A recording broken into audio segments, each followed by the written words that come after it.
Hello दोस्तों, EFL learning के नए वीडियो में बहुत बहुत स्वागत है। हम एनालिसिस करने वाले हैं, मार्केट सस्ती है या नहीं है इसके बारे में सोचेंगे। क्या भविष्य में मार्केट गिर सकती है, इसके बारे में सोचेंगे। और 2021 और उसके बाद क्या इंपॉर्टेंट थीम्स हैं, कौन से ऐसे सेक्टर्स हैं जिस पर इन्वेस्टर्स की नजर होनी चाहिए, ये सब चीजें इस वीडियो में दोस्तों बात करेंगे। दोस्तों, सबसे पहले मैं आपको प्राइस अर्निंग रेशियो या पी रेशियो के बारे में ब्रीफली समझा देता हूं। देखिए, समझते हैं। समझ लीजिए, प्राइस है किसी स्टॉक का 100 रुपए, ठीक है। और अर्निंग वो करती है, मतलब वो पूरा जो प्रॉफिट करती है 10 रुपए का। तो क्या हुआ, डिनोमिनेटर में 10 रुपए आ गए, तो टोटल प्राइस अर्निंग रेशियो कितना हो गया, 10 रुपए का हो गया। समझ में आया दोस्तों। इसके बाद समझ लीजिए वही स्टॉक जो है 100 रुपए का ही रह गया, लेकिन अगले साल कंपनी जो अर्निंग करती है वो 10 रुपए से वो 20 रुपए हो गई, ठीक है। तो इसका मतलब प्राइस अर्निंग रेशियो कितना हो गया, 5 का हो गया। अब आपको लगेगा प्राइस अर्निंग रेशियो सस्ता हो गया है, मतलब कंपनी सस्ती हो गई है। ये एक क्रूड वे है, बहुत ही आसान वे है पी रेशियो को समझने का। आज हम उसी पी रेशियो को हम यहाँ समझेंगे जब हम मार्केट में बात करते हैं। तो प्राइस अर्निंग रेशियो आज जो है मार्केट में ऑल टाइम हाई में है। मतलब मार्केट आपको हमको सस्ते में नहीं मिल रही है दोस्तों। तो ये चीज को आपको ध्यान में रखना है। मैं इरेज भी कर देता हूं, ये सब इंपॉर्टेंट चीजें यहां पर हमको ध्यान देना है कि मार्केट आज आपको सस्ते में बिल्कुल नहीं मिल रही है। ये एक प्राइस अर्निंग रेशियो का ये एक मीन होता था। मीन मतलब ये 18 के पास होता था।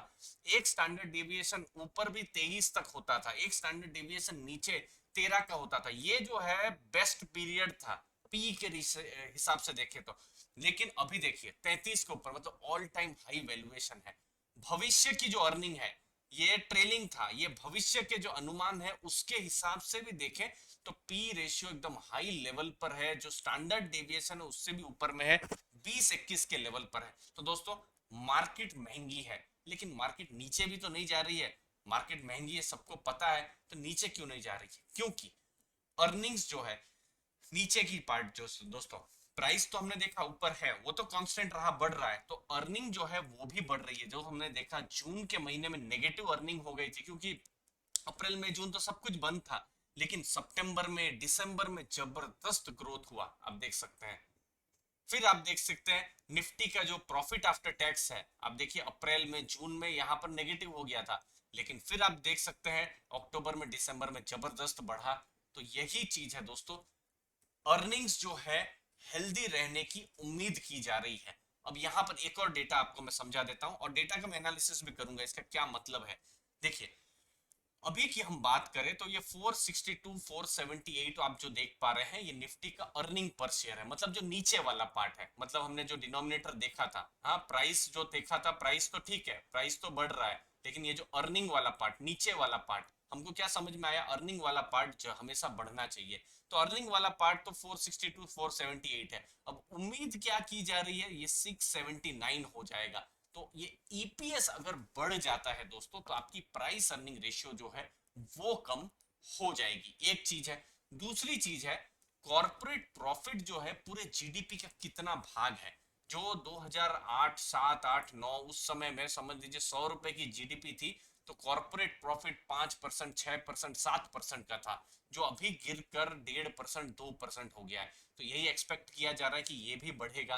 तो ये दो बहुत बड़े एक्सपेक्टेशंस हैं, जिसकी वजह से मार्केट आज प्रेजेंट नहीं देख रही है। प्रेजेंट में हमने देख लिया कोविड का गंदा प्रभाव पड़ा है, ये सेकंड वेव का भी गंदा प्रभाव पड़ा है, ये हमने देख लिया। प्रेजेंट में कहीं ना कहीं हमको तकलीफ दिख रही है, लेकिन रिकवरी जो है 2022 में या 2021 के एंड के समय में एक्सपेक्ट की जा रही है। अब यहाँ रिस्क क्या है, अगर रिकवरी नहीं हुई या धीमी रिकवरी हुई, ग्रोथ नहीं हुआ, तो फिर शायद ये सस्टेनेबल नहीं रहेगा। इसीलिए दोस्तों, हम थोड़े से कॉशियस हैं। मार्केट चल रहा है, सब कुछ अच्छा है। और दूसरा दोस्तों, यूएस फेड का भी बहुत बड़ा यहाँ पर हाथ है। उन्होंने यहाँ पर बहुत पंपिंग की है अपने पैसों की, और कहीं ना कहीं वो सब पैसा मार्केट्स में आया ही है। तो ये सब कुछ रीजन है जिसकी वजह से मार्केट नीचे नहीं जा रही है। लेकिन मार्केट एक तरीके से रिस्क में तो खड़ी ही है, ये हमको समझ में आ रहा है इन सब डेटा से। कहीं भी आपको डेटा में डाउट हो तो कमेंट सेक्शन में पूछिए। और ज्यादा एनालिसिस है दोस्तों, वो मैं टेलीग्राम के जो चैनल है वहां पर डिटेल में शेयर कर दूंगा दोस्तों। अब कौन सी थीम है जो भविष्य में आपको देखनी चाहिए? पहली है इंफ्रास्ट्रक्चर की थीम दोस्तों।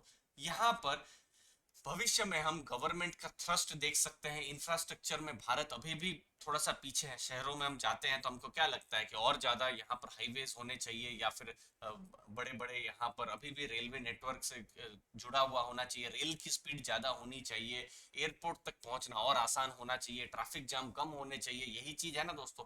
तो इंफ्रा एक बड़ी थीम है जो जॉब भी क्रिएट करेगी और ग्रोथ भी लाएगी दोस्तों। ये सब जो इंपॉर्टेंट इंफॉर्मेशन हैं जो हम लेकर आ रहे हैं, ये कोई स्पॉन्सर्ड वीडियो नहीं है। एसबीआई की मैं पूरे साल की मैं रिपोर्ट पढ़ रहा था, एसबीआई म्यूचुअल फंड की, वहां से मैंने लिया हुआ है। बहुत ही अच्छी रिपोर्ट है, आप भी देख सकते हैं। मैं अपना जो लिंक है टेलीग्राम में, वहां पर ये पूरी रिपोर्ट भी शेयर कर दूंगा आपको डिटेल में अगर पढ़ना है दोस्तों। तो आईएनवीआईटी भी अभी आने शुरू हो गए हैं। हमने देखा पावर ग्रिड का आईएनवीआईटी आया हुआ है। दूसरी थीम जो है हम देख रहे हैं फाइनेंशियलाइजेशन, जैसे म्यूचुअल फंड्स है, म्यूचुअल फंड्स के साथ साथ इंश्योरेंस है, इसका भी ग्रोथ अभी बहुत ज्यादा हुआ है। आप देख सकते हैं यहाँ पर 3.2% का पेनिट्रेशन था, जो म्यूचुअल फंड का 6.6% हो गया है। इंश्योरेंस भी अब लोग ले रहे हैं। यहाँ पर ईपीएफओ एनपीएस, ईपीएफओ एनपीएस का भी पैसा इक्विटी में आ रहा है दोस्तों। तो equity market, mutual fund, insurance के स्टॉक कभी भी आपको सस्ते मिले, इंफ्रास्ट्रक्चर के अच्छे स्टॉक्स जो हैं आपकी नजर में आए, तो फिर बिल्कुल अपने रेडार में रखिए, रखने की जरूरत है।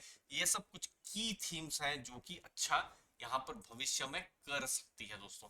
छोटा सा वीडियो था आपको मार्केट के बारे में समझाने का, समझने का कि क्या चल रहा है, क्यों मार्केट नीचे नहीं जा रही है। मुझे उम्मीद है क्रिस्प वीडियो में आपको वैल्यू मिली होगी, सीखने को मिला होगा। आपने अभी भी डीमेट अकाउंट नहीं खोला है तो नीचे दी गई लिंक से आप ओपन कर सकते हैं दोस्तों। आपने अपना समय दिया उसके लिए बहुत बहुत धन्यवाद। Thank you.